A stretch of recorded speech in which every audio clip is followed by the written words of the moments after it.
Eu vou contar a história do vovô, ele meteu o dedo e se inscreveram. E essa história, tu já vem história? Já, então vai buscar alguma coisa ali pra nós comer, porque quando tu começa a contar a história... Rapaz, de comer ali só tem a melancia, só tem uma melancia. Melancia é o que nós gostamos. Vai lá buscar? Vai lá buscar? Então eu vou pegar lá.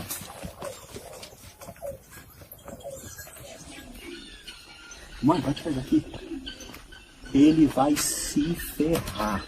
Vou foder com o nego. Ele anteontem ali me pegou nas abelhas, que a abelha me ferrou na orelha que ficou quente. Ele vai se lascar agora. Olha o que eu preparei pra ele aqui, ó.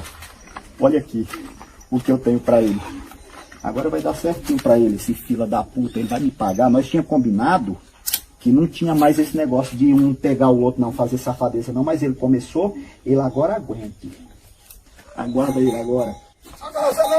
Essa melancia vai dar boa, né? Vai dar boa? Ó, cadê o canivetezinho? Traga aí pra nós comer, vamos comer ela.